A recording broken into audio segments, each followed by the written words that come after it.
நண்பர்களுக்கு வணக்கம். அனைவரும் நலமாக இருப்பீர்கள். திருநெல்வேலி ஜோதிடர் எஸ் மணியன் பேசுகின்றேன். எனது ஜோதிட ஆசானும் எனது தந்தையுமாகிய கோவில்பட்டி திரு கே சங்கரன்பிள்ளை அவர்களையும் ஜோதிட மாமேதை ஜோதிட கலையரசு ஐயா ஆதித்ய குருஜி அவர்களையும் வணங்கி லக்கண ராகு தரும் பலன்களை பற்றியும் சினிமாவில் நடிக்க வைக்கும் ராகுவின் அமைப்பு பற்றியும் இப்பொழுது பார்க்கலாம். கேந்திரங்கள் எனப்படும் 4, 7, 10ஆம் இடங்களில் தனித்து அமரும் ராகு திரிகோணங்களில் செய்யும் பலன்களைப் போலவே தனது தசை புத்திகளில் மேற்கண்ட பாவங்களின் ஆதிபத்தியங்களில் முக்கியமான ஒன்றை பாதிப்பார். அதாவது 4ஆம் இட ராகுவால் கல்வி, வீடு, வாகனம், தாயார் இவைகளில் ஏதேனும் ஒன்று பாதிக்கும். 7ஆம் இட ராகுவால் வாழ்க்கை துணை, நண்பர்கள், மனவாழ்வு, பங்குதாரர்கள் போன்றவற்றில் ஏதாவது ஒன்று பாதிக்கும். 10ஆம் இட ராகுவால் தொழில், வேலை, வியாபாரம், வாழ்வதற்கான வழிமுறை போன்றவற்றில் ஒன்று நிச்சயம் பாதிக்கப்படும். இன்னும் ஒரு சூட்சுமமாக, இதுபோன்ற அமைப்பில் ஒரு கிரகம் தனது ஜடகாரத்தை விட உயிர்காரத்துவத்தையே முதலில் பாதிக்கும். அதாவது 4ஆம் வீட்டின் ஜடகாரத்துவமான கல்வி, வீடு, வாகனத்தை விடுத்து தனித்த சுகத்துவமும் சூட்சுமவளும் பெறாத ராகுவின் தசையில் உயிர்காரத்துவமான தாயார் பாதிக்கப்படுவார். அதேபோல 7ஆம் இடத்தில் பாவத்துவம் பெற்ற ராகுவின் தசையில் அந்த பாவத்தின் உயிர்காரத்துவமான வாழ்க்கை துணை பாதிக்கப்படும். சில நிலைகளில் கேந்திர ராகு பாவர்களுடன் கூடி சுகத்துவமடைந்திருக்கும் அமைப்பில் உயிர்காரத்துவை பாதித்து மற்ற நன்மைகளையும் பொருளாதார மேம்பாடுகளையும் தரும். ஒரு முக்கிய அமைப்பாக கேந்திரங்களில் இருக்கும் ராகு அந்த லக்கணத்தின் 5 மற்றும் 9 கூடிய கிரகங்கள் குரு, சுக்கிரன், புதன், வளர்பிறை சந்திரன் போன்ற இயற்கை சுவர்களாக இருந்து அவர்களுடன் இணைவு பெற்றிருந்தால் தன்னுடைய இணைந்தவரின் ஆதிபத்திய மற்றும் காரத்துவங்களை கெடுத்து, அதாவது அவர்களின் பலம் மற்றும் தன்மைகளை தான் ஏற்றுக்கொண்டு அபரிவிதமான சக்தி கொண்ட சுபராக மாறி தனது தசையில் பெரும் நன்மைகளை செய்வார். இப்படிப்பட்ட அமைப்பில் ஒருவருக்கு தன் வாழ்நாளில் மறக்க முடியாத அளவிற்கு ராகு தசை உயர்வானதாக இருக்கும்.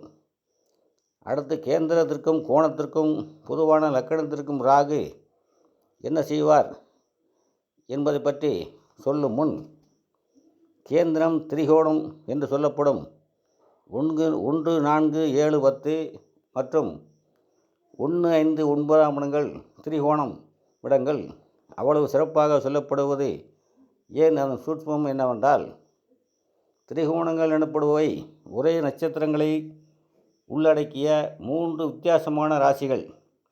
கேந்திரங்கள் எனப்படுபவை 9 கிரகங்களின் ஆளுகைக்கு உட்பட்ட நட்சத்திரங்களை தொடர்ச்சியாக கொண்ட ஒரே தன்மை கொண்ட ராசிகள். காலபுருஷனின் முதல் ராசியான மேஷத்திற்கு சிம்மமும் தனுசும் திரிகோணங்கள், அதாவது 1, 5, 9ஆம் இடங்கள் ஆகும். இந்த 3 ராசிகளுக்குள்ளும் ஒரே கிரகத்தின் ஆளுமை கொண்ட நட்சத்திரங்களே இருக்கும். அதாவது மேஷத்திற்குள் இருக்கும் அசுவனி, பரணி, கார்த்திகை, கிருத்திகை.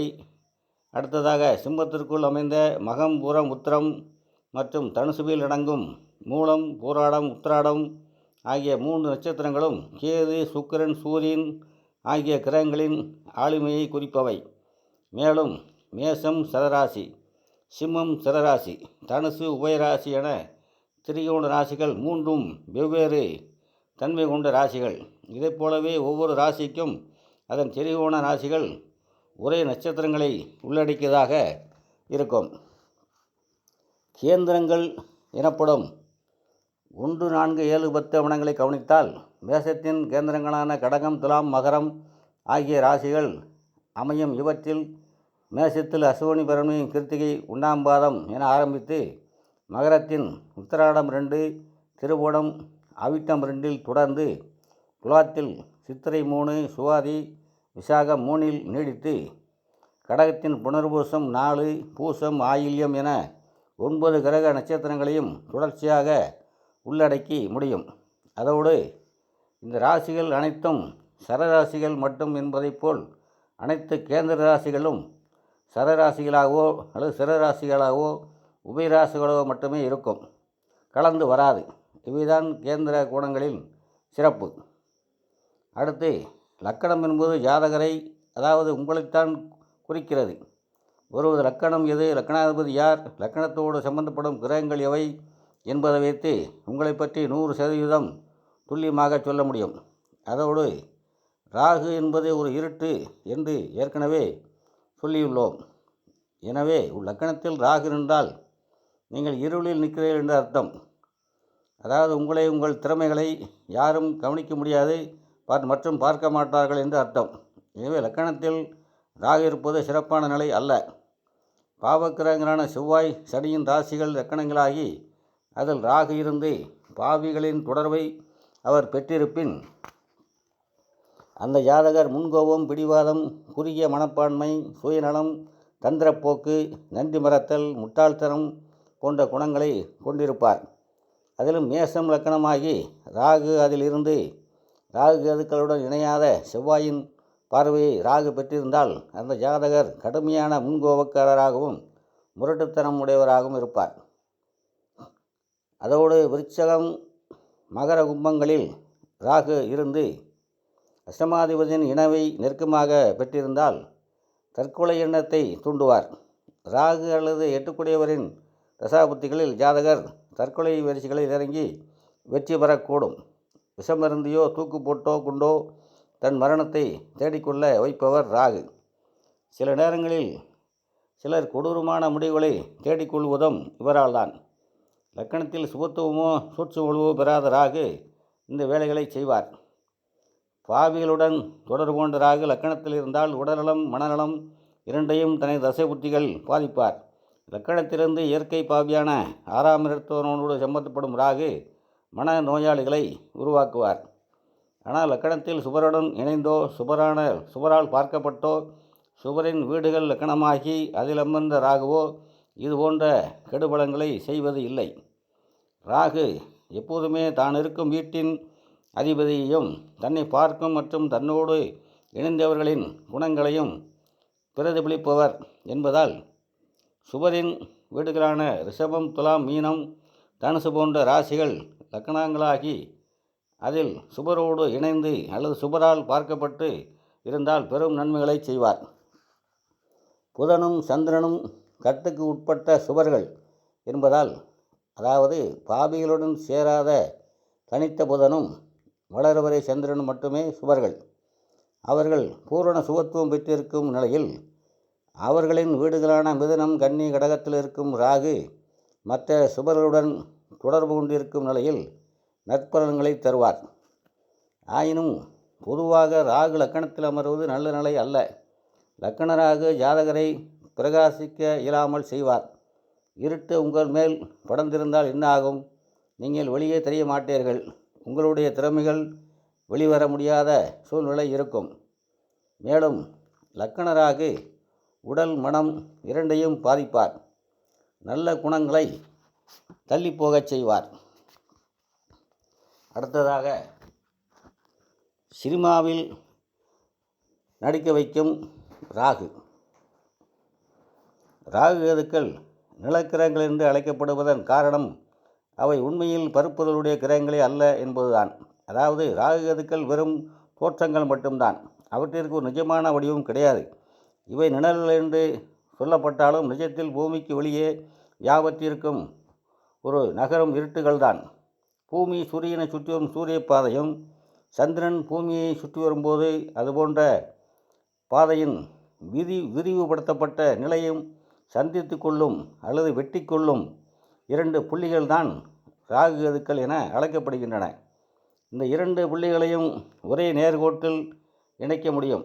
அந்த வகையில் பார்த்தால் இரண்டும் ஒரே கிரகம்தான் என்று கூட சொல்ல முடியும். ஒரு சாய்த்து வைக்கப்பட்ட வளையலைப் போல ஒரே தோற்றமாக இவைகளை உருவகப்படுத்த முடியும். ராகு கேதுக்களை மிக நுட்பமாகவே பிரித்தறிய வேண்டும். சந்திரனின் ஏறு பாதையில் உள்ள ராகுவிற்கென்று சில தனிப்பட்ட குணங்களும் இறங்கு பாதையில் உள்ள கேதுவிற்கென்று சில குணங்களும் உள்ளன. நம் ஜோதிடத்தின் நாயகனான சூரியன் உள்ளிட்ட 7 கிரகங்களையும் முற்றிலும் வலிமிழக்கச் செய்யும் ஆற்றல் உள்ளவை இந்த 2 இருள் கிரகங்கள் மட்டும்தான் என்பதும் குறிப்பிடத்தக்கது. அதிலும் ஒரு கிரகத்தின் உண்மையான குணத்தையே நேர் எதிராக மாற்றி பாதிக்கும் வல்லமை ராகுவிற்கு மட்டுமே உண்டு. நம்முடைய கிரகங்கள் அனைத்தும் நானாவித வேடத்தொழில் மற்றும் சாதுரியமாக ஏமாற்றுதல் ஆகிய 2 விஷயங்களை ராகுவிற்குரிய முக்கிய காரத்துவங்களாக சொல்லுகின்றன. நவீன யுகத்தில் சினிமாவில் நடித்தல் மற்றும் தொலைக்காட்சி போன்ற நேரடி ஊடகங்களில் தோன்றுதல் போன்றவைகளை செய்ய வைப்பவர் ராகுதான். ஒருவருக்கு ராகு, சுக்கிரன் மற்றும் சந்திரனை தொடர்புண்டு அவர்கள் சம்பந்தம் பெற்று அல்லது ராகு அவர்களுடைய நல்ல பாவங்களில் அமர்ந்திருந்தால் ராகுவின் தசையில் பொதுமக்கள் மத்தியில் தோன்றி பிரபலமடையும் யோகம் நடக்கும்.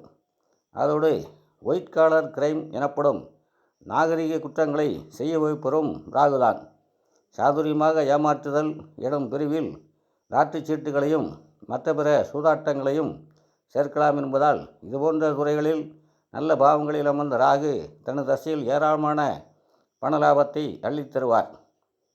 ஸ்பெகுலேஷன் துறை என்று அழைக்கப்படும் பங்குச் சந்தையிலும் பொருள் சேர்க்க வைப்பவர் ராகுதான்.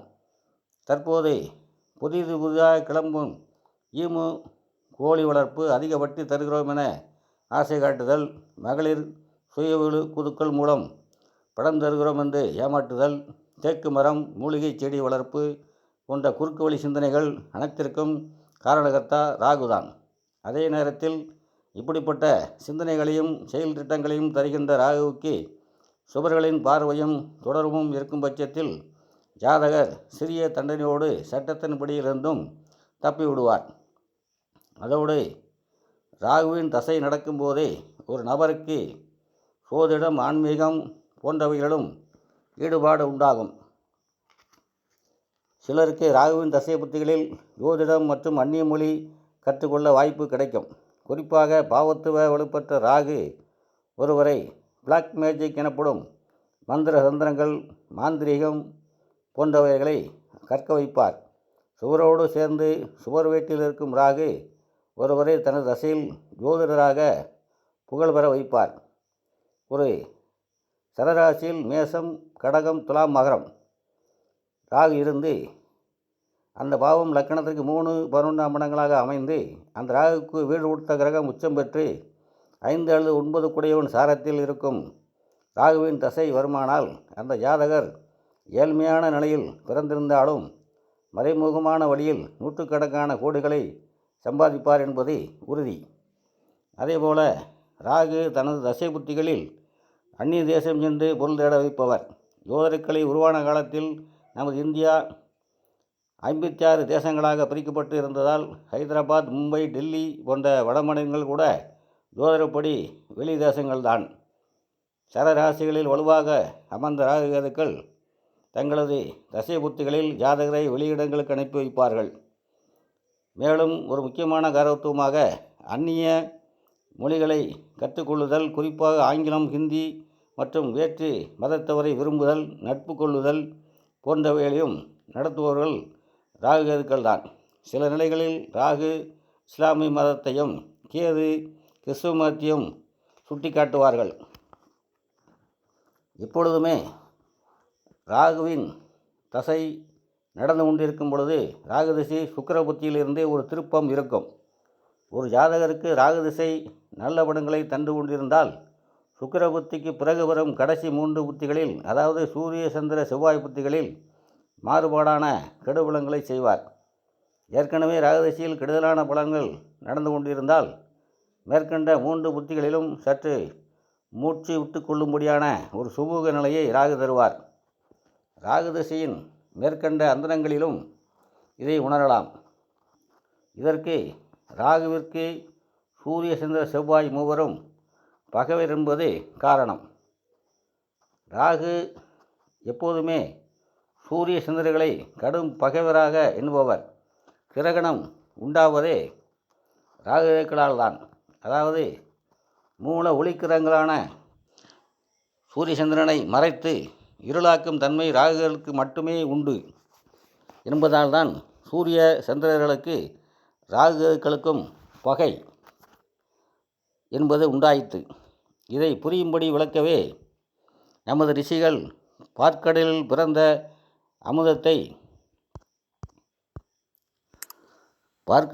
அமுதத்தை உண்ணும்போது ராகுகேதுக்கள் சூரிய சந்திரர்களால் காட்டிக் கொடுக்கப்பட்டு தலை வேறு உடல் வேறு ஆனார்கள் என்பதே ஒரு கதையினை சொன்னார்கள். இத்துடன் இப்பதிவை நிறைவு செய்கின்றேன். மீண்டும் அடுத்த பதிவில் சந்திப்போம். அனைவரும் நலமாக இருப்பீர்கள். வாழ்க வளமுடன்.